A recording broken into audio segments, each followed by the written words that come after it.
OK, bonjour tout le monde. Joyeux Noël.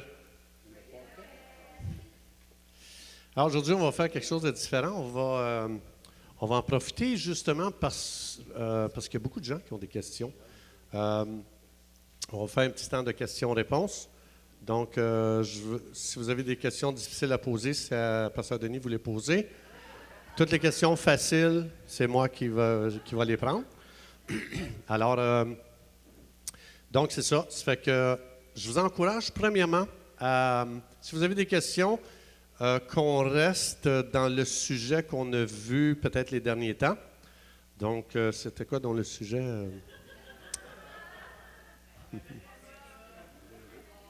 Amashaïra, Machalera pu, un affaire en même. Amahalera pu. Donc, on va essayer de rester, premièrement, si vous avez des questions par rapport aux sujets qui ont été parlés dernièrement, ou encore, peut-être même dans le passé, on a parlé de la nouvelle identité, on a parlé de l'autorité spirituelle, on a parlé des anges, on a parlé des rémas. Donc, on a eu 3 messages sur les rémas. Donc, sentez-vous libre, on est en famille, même vous pouvez vous avancer, hein, plus en avant, là. Puis, fait que ça va-tu? Est-ce que ça fonctionne? Oh, ben oui, paraît que oui. Oui, OK. Il faut juste faire attention. Il ne faut pas que tu sois devant les speakers. Non, mais il faut reculer un petit peu. Juste à cause.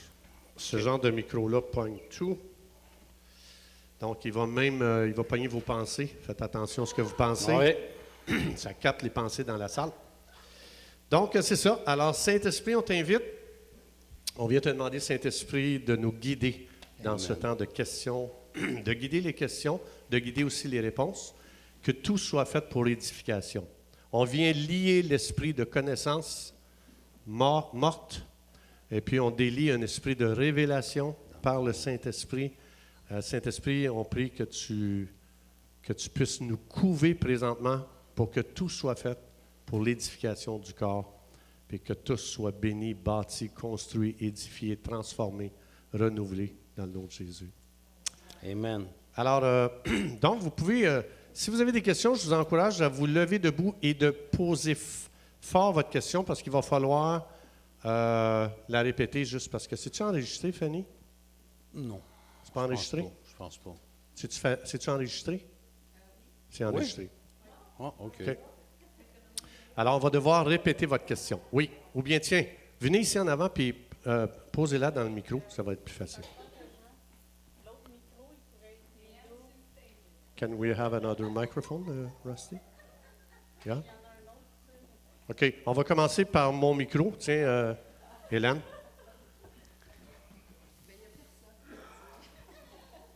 Bonjour tout le monde. C'était juste, c'était pas une question, c'était plus comme on écoutait sur la route en s'en venant Amir Tsarfati, qui est un juif messianique. Mm-hmm.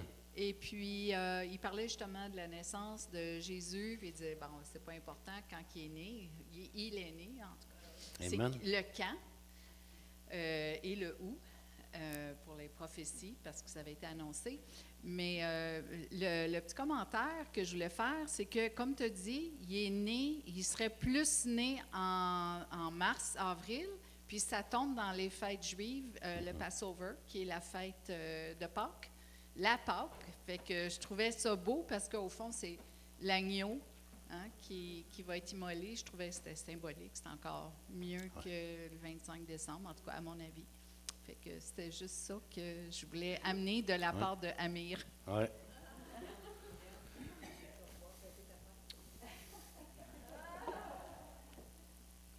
C'est bon, merci Hélène.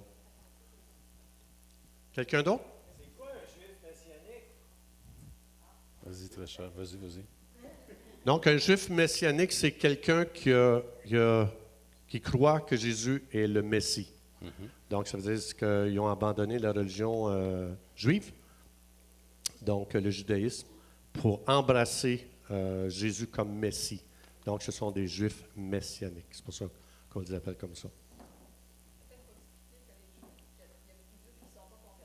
Oui. Alors, donc, oui, c'est bon, merci. Donc, absolument, parce que les Juifs, en général, sont très hostiles à l'Évangile. Et puis, mais il y en a quelques Juifs qui se sont tournés vers Jésus, qui ont cru en Jésus, et ceux-là, on les appelle les Juifs messianiques. Mais soit dit en passant, toute la nation juive va se convertir dans Romains 11. Alors, mais pour l'instant, ce n'est pas le cas. Pour l'instant, c'est quelques Juifs qui ont eu la révélation que Jésus est le seul sauveur. Mais la nation juive, en tant que nation, a rejeté le Messie, qui est Jésus. Et ça vient du fait que Dieu avait dit à Ève, donc c'est la première promesse qu'un Messie, un Messie c'est un sauveur, qu'un Messie naîtrait pour sauver l'humanité. Donc c'est Dieu qui a fait cette promesse-là à Ève. Et donc tout le monde, c'est pour ça, tu sais, la fameuse expression que tout le monde dit, qu'est-ce que tu attends? Le Messie? Alors ça vient justement à partir de Ève, que Dieu avait promis qu'un Messie naîtrait pour racheter la situation de la chute de l'humanité. Donc, qui est Jésus. Alors, voilà. Alors, c'est ça. C'est là la promesse du Messie qu'elle avait été donnée la première fois. Oui, Sandra.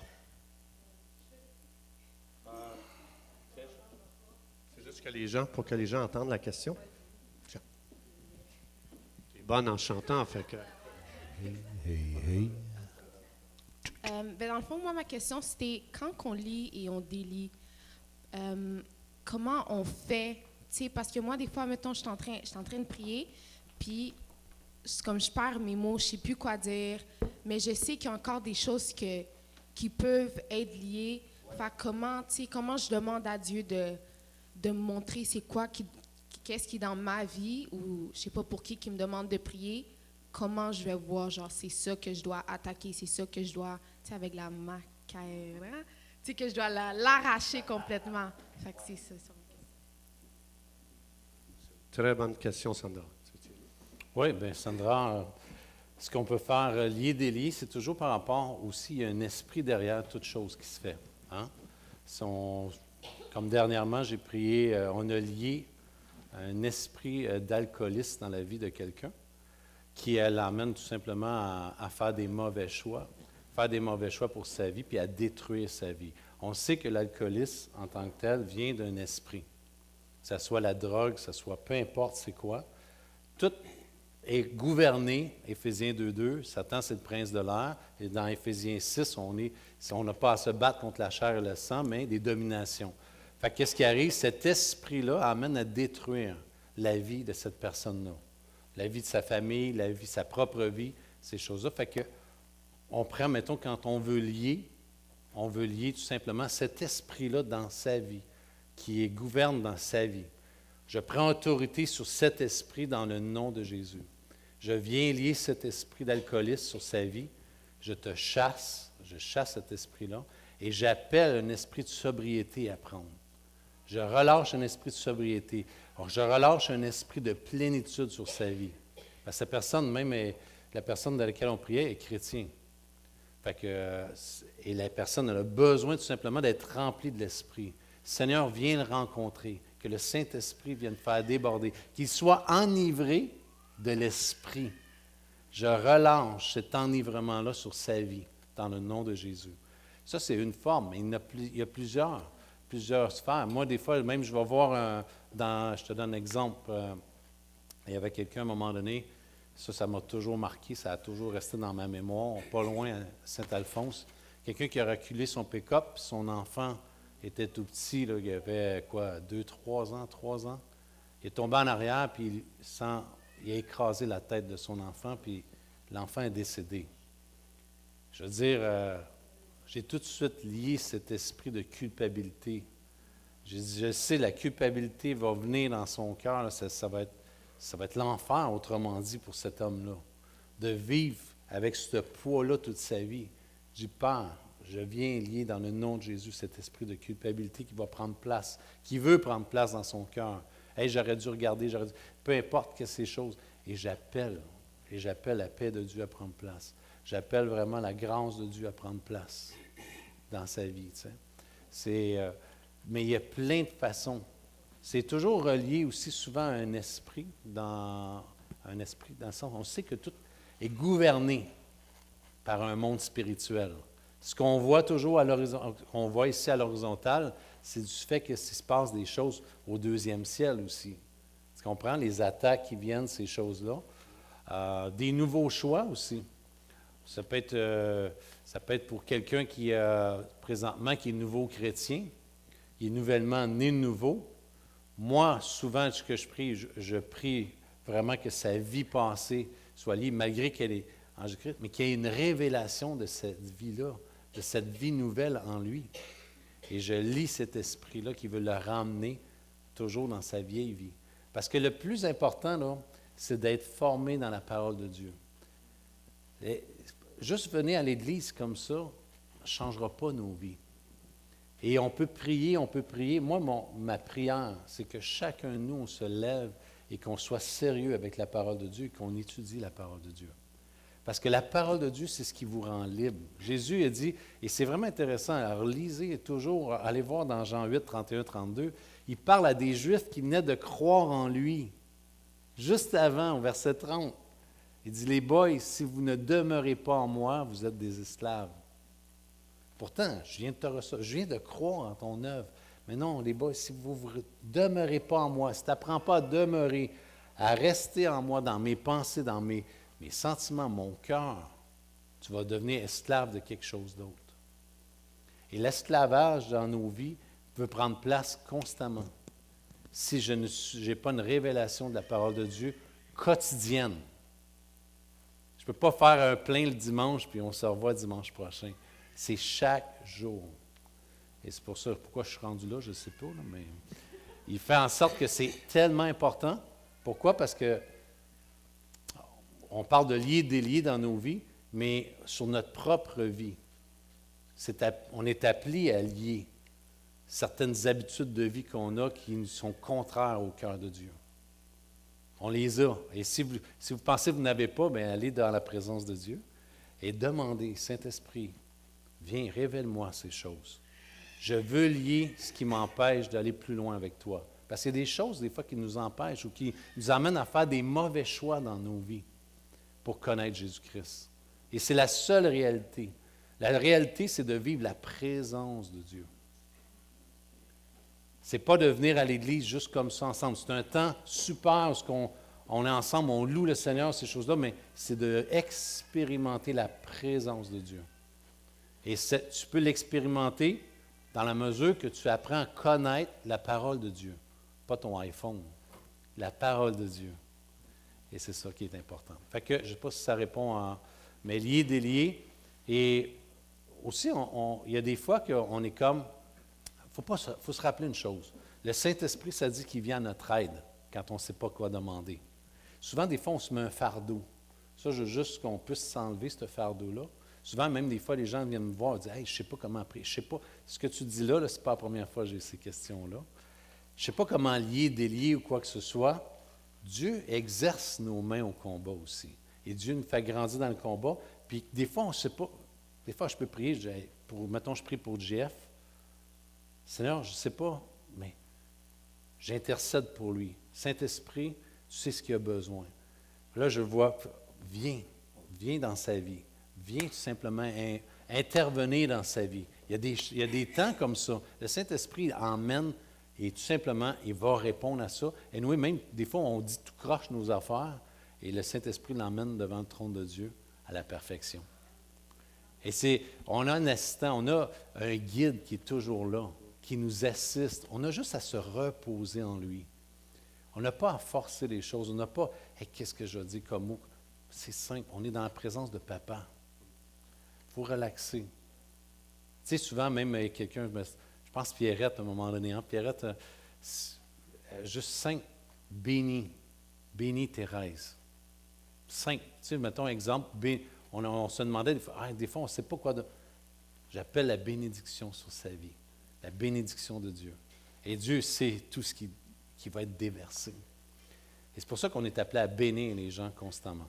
Oui? Juste oui. Un petit peu avant, je veux juste, France, on va te prendre après. Vas-y. Juste, Sandra, ta question est très, très bonne. Tu révèles que c'est un sujet qu'on n'entend jamais parler. Hein? Ta question révèle ça, parce que Aussi. tu veux commencer à pratiquer ça. Puis, premièrement, je veux te féliciter parce que peu de croyants connaissent notre droit de délier, parce que c'est un enseignement qui a été absent dans l'Église. Donc, c'est pour ça qu'on ne trouve pas beaucoup d'enseignements sur ça. Mais je veux juste te partager un petit peu mon expérience aussi. Quand on commence à délier, c'est important, comme Denis l'a si bien dit, on invite le Saint-Esprit. Puis, on ne fait rien sans le Saint-Esprit. Donc, si je veux lier, j'invite le Saint-Esprit. Saint-Esprit, Jean 16, 13, Jésus a promis que tu vas me guider quand je vais lier. Puis, en plus, il dit, et il va te guider, au déguéo, il va te guider dans une réalité non voilée. C'est ça que ça veut dire, vérité, c'est ça que ça veut dire, Alicia. Donc, ça veut dire ce que le Saint-Esprit va faire. Aussitôt que tu dis, tu veux lier, aussitôt que tu dis, Saint-Esprit, je t'invite. À partir de là, il faut que tu commences à devenir extrêmement sensible à ce qui va être déposé dans ton esprit, que ce n'est pas ta pensée qui a résonné. Tu as juste invité le Saint-Esprit, puis tu dis, révèle-moi, qu'est-ce que je dois lier ici? Aussitôt que tu as fait ça, tu l'invites, le Saint-Esprit va te guider. C'est sûr et certain que le Saint-Esprit va déposer quelque chose dans ton esprit, pas que toi, tu vas avoir réfléchi. Parce que quand le Saint-Esprit il dépose dans ton esprit, ce n'est pas un processus de réflexion qui a été enclenché. Donc, quand tu invites le Saint-Esprit, tu dis, Saint-Esprit, je ne sais pas quoi lier, comment lier ici, fait que je te fais confiance. Puis après, tu fais juste relaxer. Puis à un moment donné, peut-être, il peut te le révéler tout de suite. Il peut te le révéler dans 5 minutes. Il peut te le révéler demain. Mais il faut que tu relaxes, comme Denis a dit. On ne force pas. Hein? Puis, à un moment donné, tac, la révélation vient venir. Là, il vient te révéler qu'est-ce que tu dois lier.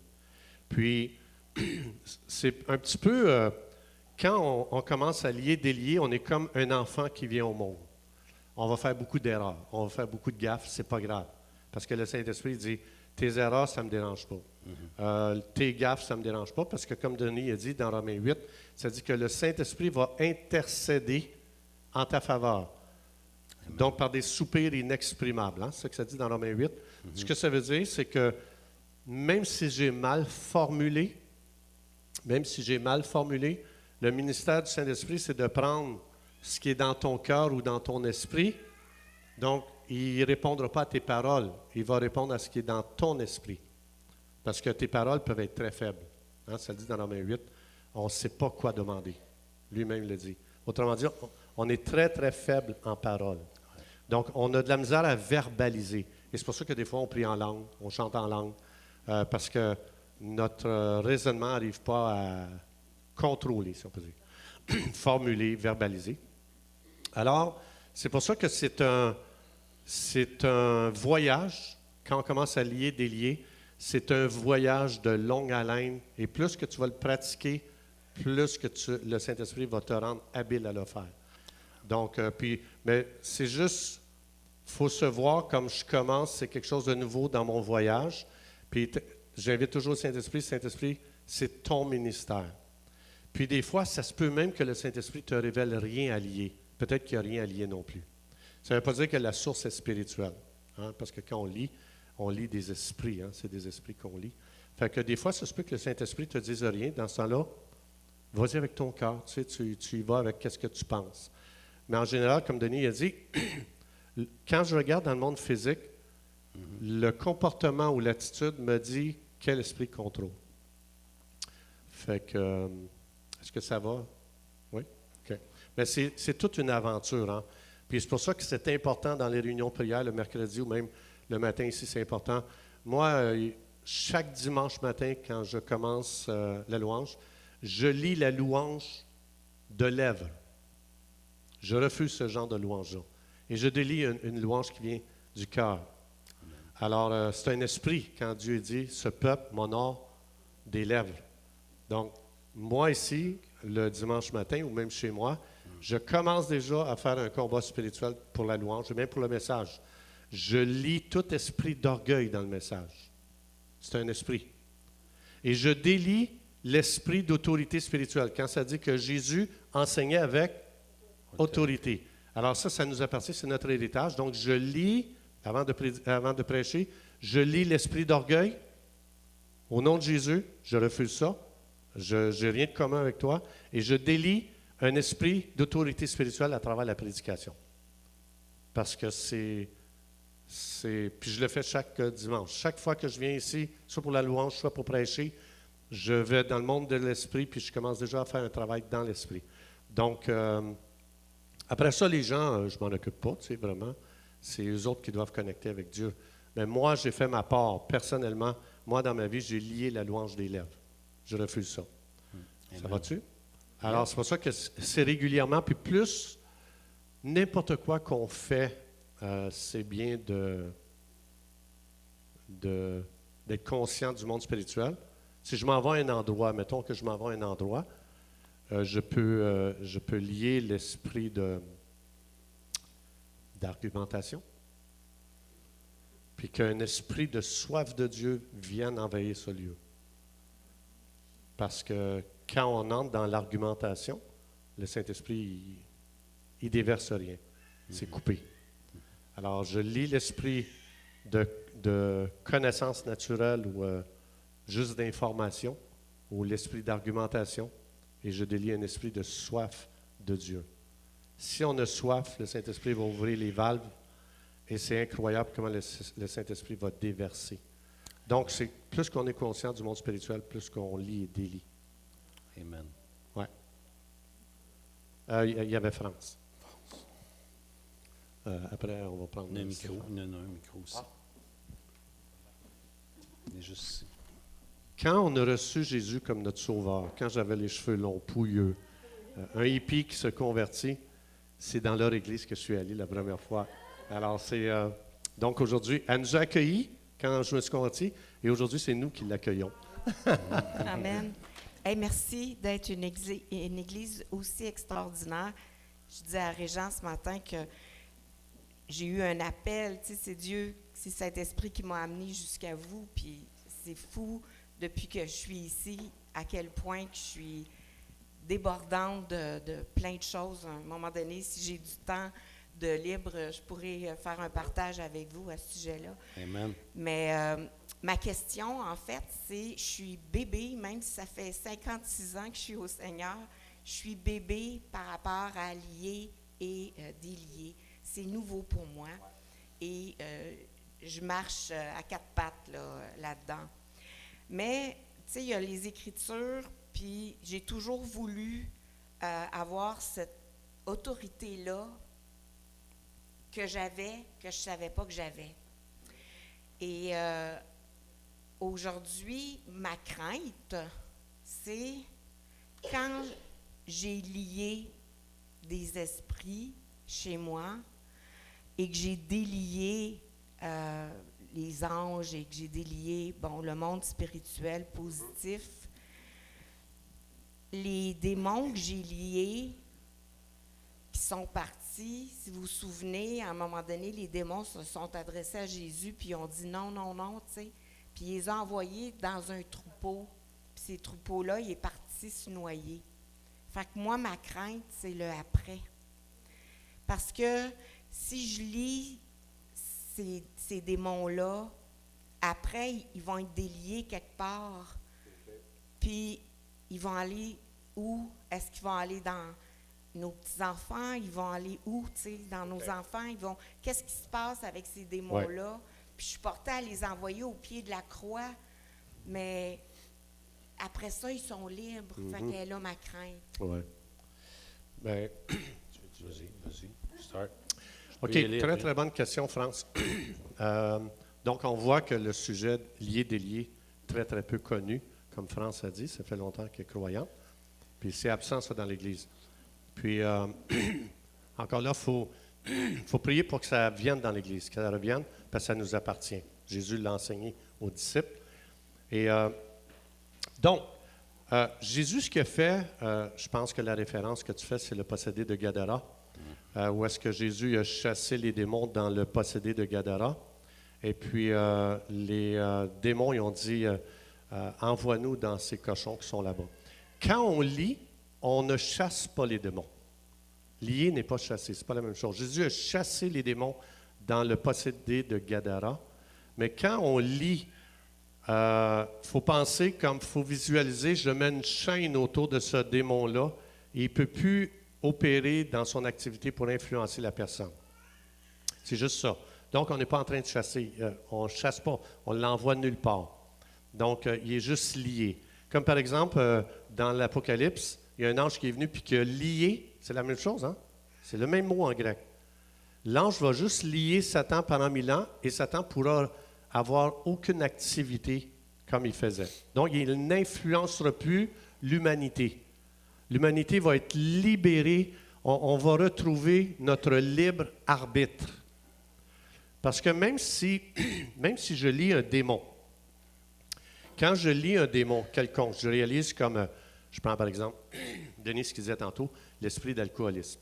Mettons, quand j'ai lié ça, il faut savoir une chose, c'est que je viens d'arrêter l'influence démoniaque sur cette personne pour que cette personne retrouve sa liberté de choisir.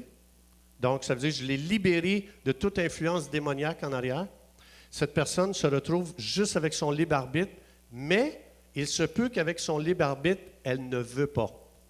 Mais là, ce n'est plus une question de démon, c'est une question de volonté propre. Est-ce que ça va? Alors, quand je lis, ça veut dire je vais maintenant amener ce démon-là qui influence cette personne-là. En liant, je mets une chaîne autour de ce démon-là. Il est enchaîné. Hein, il est lié.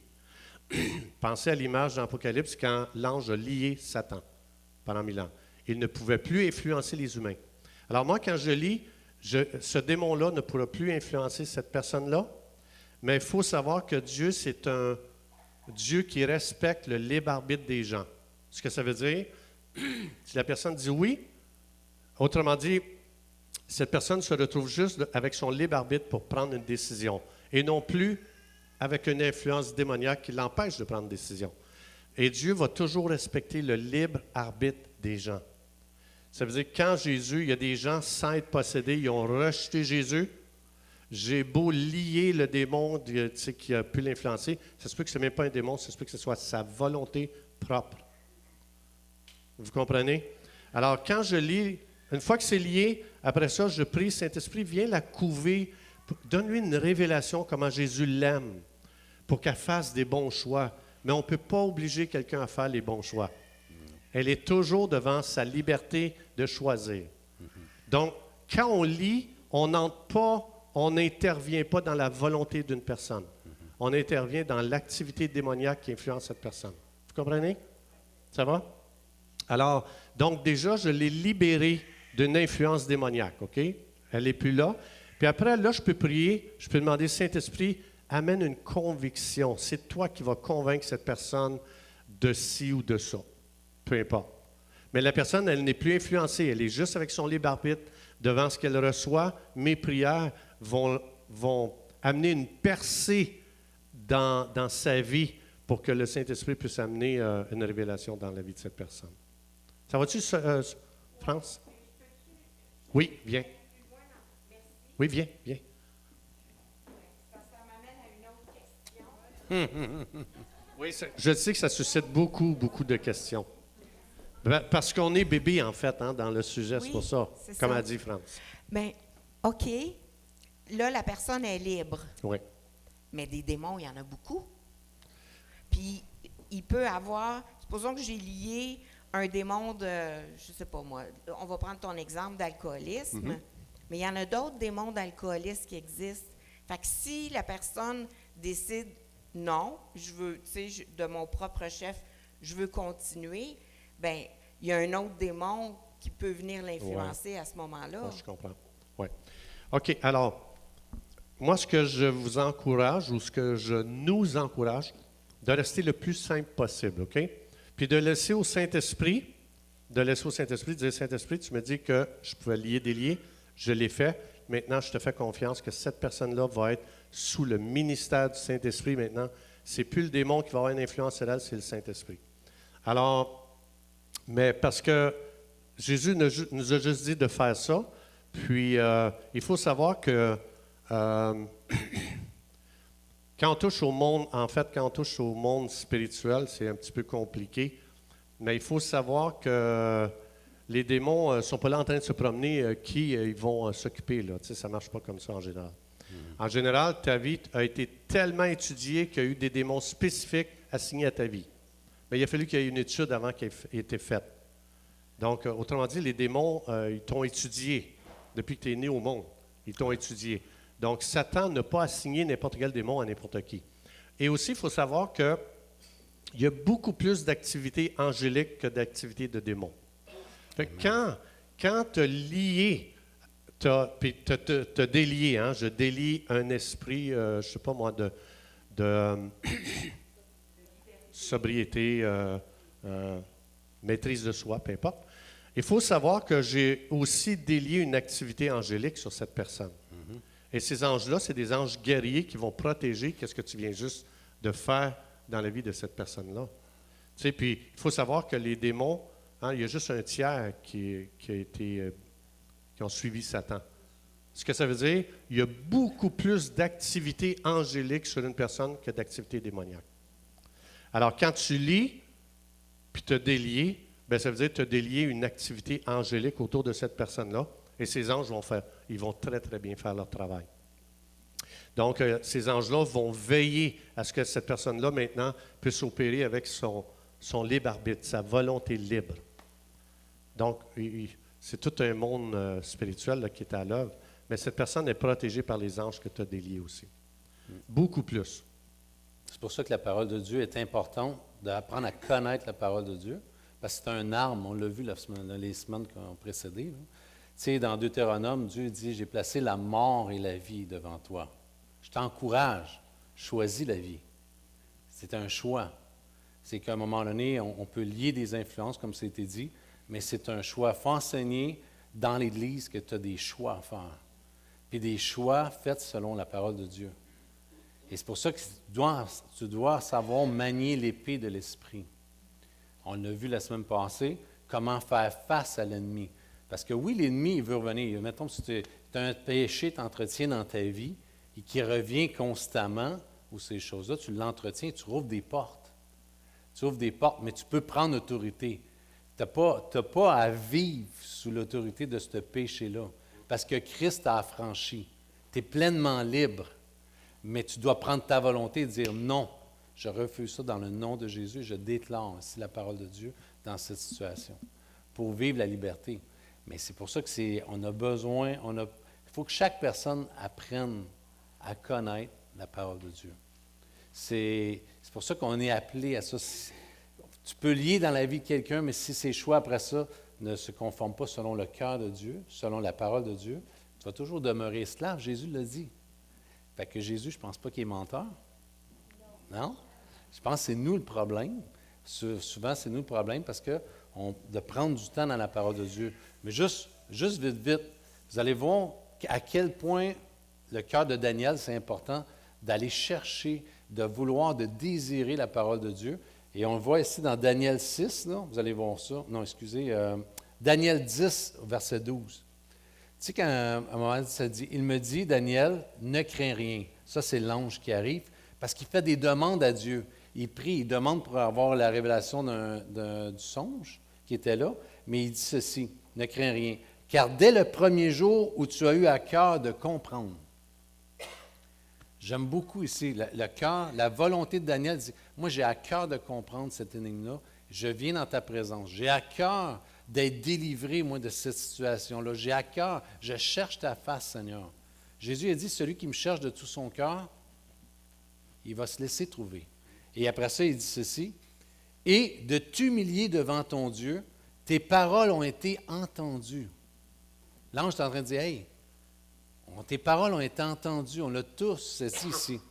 Et c'est à cause de tes paroles que je viens. Ce qui est vraiment intéressant, c'est quand on fait appel à Dieu et qu'on le cherche de tout notre cœur, Jésus vient, tout le temps. Les anges se déplacent pour venir à mon aide, se déplacent dans mes situations. L'important, c'est de placer ma volonté et de dire, Seigneur, c'est ça que je te cherche. Et je vais à genoux dans la présence de Dieu, je cherche Dieu. C'est ce qu'on a besoin aujourd'hui dans l'Église. plus que l'activité d'Église. C'est d'aller dans la présence de Dieu, de vivre la présence de Dieu, passer du temps dans sa présence. C'est ce qu'on a besoin. Il y avait quelqu'un d'autre, je pense? Ah, il est midi? Fini? OK.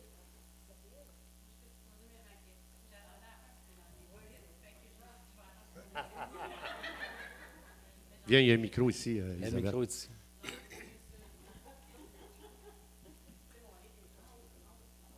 Ouais.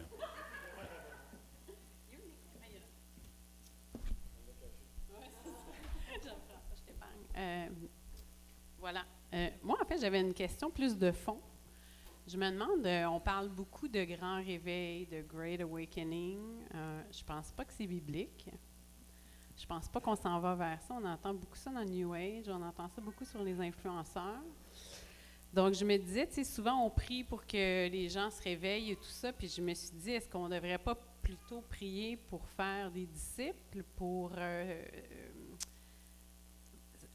c'est ça un peu ma question. Je ne sais pas si c'est clair, là, mais est-ce que tout ça, c'est pas vain de vouloir que les gens se réveillent alors que je pense pas qu'on s'en va vers ça, là? Bonne question. Vas-y, commence. OK. Je pense que nos mots sont faibles aussi, là.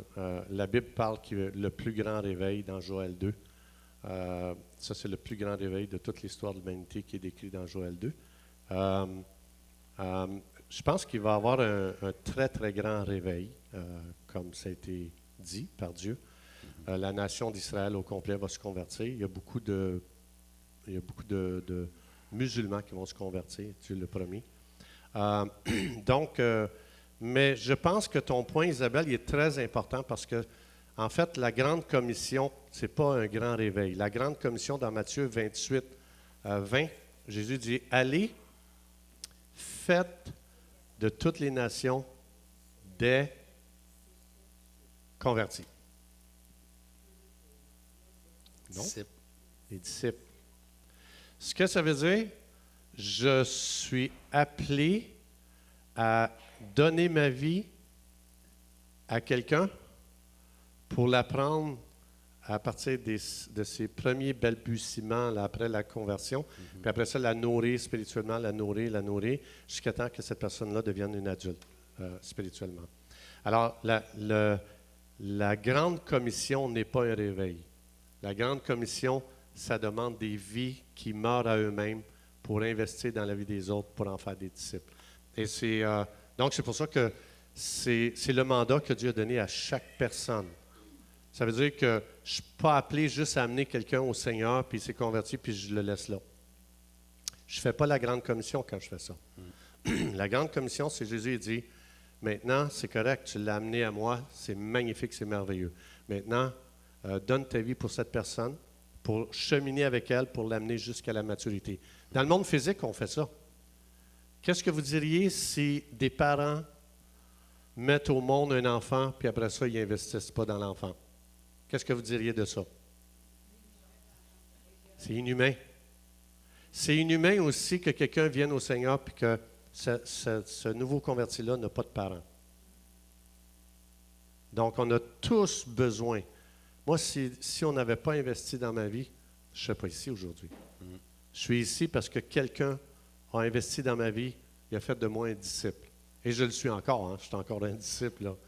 Ça finit jamais, c'est à vie. Alors, c'est pour ça que, comme Isabelle disait tantôt, oui, il va y avoir un grand réveil. Mais on devrait prier beaucoup plus pour que les gens forment des disciples. Parce qu'en fait, c'est ça. Ça donne rien de remplir cette salle-là ici si chaque personne n'est pas investie par quelqu'un de mature pour amener cette personne-là à la maturité. Jésus regarde l'Église et dit, « Oh boy! Beaucoup de conversions, mais sont où les parents? Ça va être un massacre. Hein? Pense-le dans le monde physique. J'ai fait 12 enfants, je ne m'en occupe pas. Qu'est-ce que j'ai fait? J'ai massacré ces enfants-là. Alors Jésus dit, c'est ça la grande commission, Matthieu 28, 20. Va, faites de toutes les nations, pas des convertis, des disciples. Ce que ça veut dire, paye le prix pour aider cette personne à devenir mature. Amen. Comme les parents. Les parents, j'ai payé le prix pour que mes enfants soient adultes. Paye le prix pour que le nouveau converti, assure-toi qu'ils deviennent matures. Comme Paul, il dit, je souffre. Et douleur de l'enfantement. Qu'est-ce qu'il disait? Et douleur de l'enfantement. Il dit, je souffre les douleurs de l'enfantement jusqu'à temps que vous deveniez spirituellement adulte, mature. On devrait souffrir pour les gens. Tant qu'on ne voit pas quelqu'un qui est mature spirituellement, on devrait être comme un parent qui dit, ça n'a pas de bon sens. Il faut que je donne ma vie à quelqu'un pour l'aider à grandir. Et c'est ça que ça veut dire, la grande commission. Je répète, Matthieu 28, 20. Donne ta vie à quelqu'un pour qu'il devienne mature. Sinon, ils vont rester bébés à vie. Et essayez de penser, dites-moi qu'est-ce qui va arriver, 12 enfants dans une maison, pas de parents qui investissent en les autres. Décrivez-moi le scénario. Chaos. Malade. Malade. Moi, j'entends des pasteurs qui disent ça n'a pas de bon sens, l'Église aujourd'hui est vraiment malade. C'est à cause de quoi? Et c'est pour ça que j'aime les petits groupes, comme on est aujourd'hui. Parce que ça nous permet d'investir dans les gens. Donc, ça veut dire, s'il y avait, on parle de réveil, Isabelle parle de réveil, s'il y avait un réveil, 3000 personnes rentrent dans l'Église. Sont où les 3000 parents pour investir en eux autres? S'il y a 3000 personnes qui se convertissent et il n'y a pas 3000 parents, on vient de faire un carnage spirituel. Ça prend 3000 parents s'il y a 3000 convertis qui rentrent dans l'Église. Pour que chaque parent investisse dans quelqu'un. Je suis appelé à investir dans quelqu'un. Et c'est important, c'est très... Mais il faut prier, il faut juste demander, Seigneur, qui me donnes-tu en qui tu veux que j'investisse? Et c'est vital, c'est primordial. Hein? Souvent, on va se déresponsabiliser. Tu sais, on va annoncer l'Évangile, les gens se tournent vers Jésus. On va dire, je prie que Dieu les dirige. Seigneur, prends-en en charge. C'est faux. Il faut que tu les prennes en charge. Tu les prennes en charge et tu investisses dans leur vie. C'est quand il annonçait l'apôtre Paul, ou bien peu importe où ce qu'il allait, il annonçait l'Évangile, les gens se convertissaient, il faisait un campement là, puis il enseignait les gens. Après ça, il nommait des gens matures pour prendre place. Fait que, tu sais, c'est pour ça aujourd'hui, l'Église, s'est déresponsabilisée. Et c'est pour les gens viennent à Jésus, Dieu va s'en occuper. Non, c'est notre responsabilité. Je pense qu'on devrait beaucoup plus prier, Seigneur, avant le réveil, amène beaucoup de gens à maturité pour s'occuper de tous ces gens-là qui vont se réveiller. C'est ça qu'il faut faire. Sinon, on envoie des bébés à un carnage épouvantable. Donc, au lieu de prier pour un grand réveil, prions pour qu'il y ait beaucoup de gens matures qui ont la vision de former des disciples, afin de recevoir. Ça veut dire, Dieu regarde et dit, OK, il y a tant de personnes matures ici, je vais envoyer pas plus que tant de nouveaux. Et Dieu dit, je vous fais confiance, hein? Tous ceux que je fais rentrer ici, je vous fais confiance que quelqu'un, il va être appointé par le Saint-Esprit pour investir dans cette personne-là, pour l'amener à la maturité. Amen. Et le Saint-Esprit nous fait confiance. Et il est sûr qu'on va honorer la grande commission de Matthieu 28, 20. Donc, je serais d'accord avec Isabelle, au lieu de prier pour un réveil, on devait prier pour que l'Église devienne des parents avant et que le Saint-Esprit n'envoie pas plus d'enfants que de parents dans cette Église. Amen. Parce que des fois, c'est vrai. Les gens disent, Seigneur, Seigneur, un grand réveil! On va faire quoi avec tous ces bébés-là? Ça va prendre des parents à barouette. Alors, pensez à vous, en tant que parents, comment vous avez dû investir dans votre enfant pour qu'il devienne mature. Bien, ça va demander le même investissement pour le nouveau converti pour qu'il devienne mature lui aussi. C'est pour ça que Jésus nous a comparé à une naissance. Parce que la nouvelle naissance, c'est pareil comme une naissance physique. Ça veut dire, quand je me convertis, je suis un bébé. J'ai besoin... Tu sais, j'en vois des fois, la personne vient juste de se convertir. Je vous donne juste un témoignage rapidement. Je viens juste d'accepter le Seigneur. Première fois, je mets les pieds dans une église. Première fois. À la fin de la réunion, il y a un gars qui s'en vient, et c'est lui qui avait donné le message. Et le gars s'en vient, il a l'air d'un capitaine de bateau. Super grande moustache tournée. C'est vraiment le visage d'un capitaine de bateau, là, imposant, là, la corpulence. Moi, je suis tout petit, les cheveux longs. Monsieur Alain, non? Je sors, je suis gros comme un pic, un peace and love, Jesus, je viens juste de me convertir. Et le gars, là, c'est pas des farces que je vous dis, là. Alors, je suis à la porte, moi, je suis prêt à partir, puis lui il est à la porte.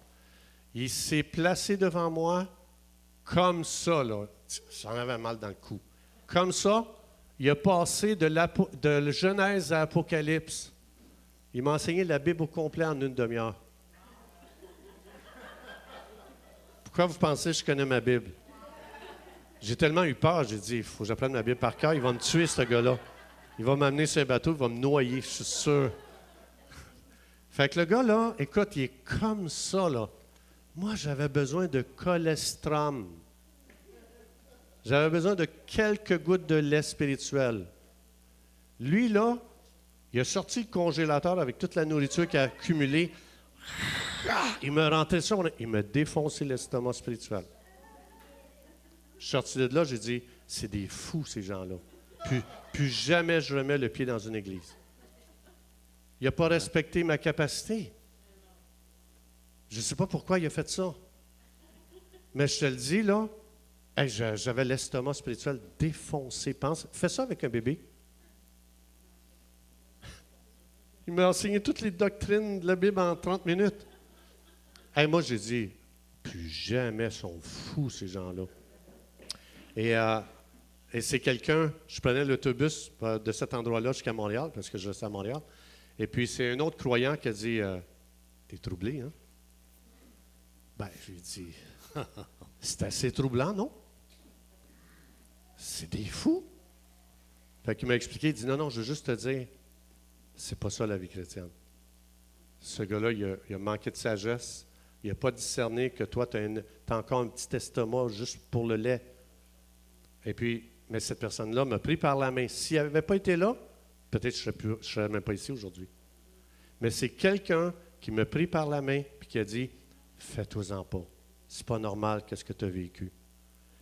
Mais si je n'avais pas eu un parent comme ça, j'étais fini. J'aurais été détruit. J'étais détruit. Et c'est pour ça que les gens ont besoin. Tu sais, moi, je n'avais aucun discernement. Je ne connaissais rien de la Bible. Je venais juste d'entendre parler de Jésus. Je venais juste de l'accepter. J'étais fou comme un balai. Et cette personne-là est venue détruire. Mais quelqu'un d'autre est venu reconstruire. Amen. Si je n'avais pas eu ça, là, j'étais fini. Et c'est pour ça que Jésus dit, demande au Saint-Esprit, qui appointes-tu pour que j'investisse dans sa vie? Amen. Donc, juste ça, fait qu'Isabelle, très bonne question. Puis, priez plutôt pour que la grande commission soit faite. Et non pas un réveil magique, plein de bébés dans l'Église, puis pas de parents pour s'en occuper. Moi non plus, je ne prie pas comme ça. Je prie pour qu'on puisse devenir des parents spirituels et qu'on s'en occupe jusqu'à temps qu'ils deviennent matures. Amen. Ça va-tu? Amen. Saint-Esprit, merci. Merci d'avoir répondu à des questions. D'autres aussi ont beaucoup de questions, on le sait. Dimanche prochain, c'est un autre temps de questions-réponses. Alors, dimanche, si vous avez des questions, gardez-les, puis on va vous passer les premiers. OK? Soyez bénis. Joyeux Noël encore. Amen. Puis passez une belle semaine, puis on se voit la semaine prochaine. Soyez bénis.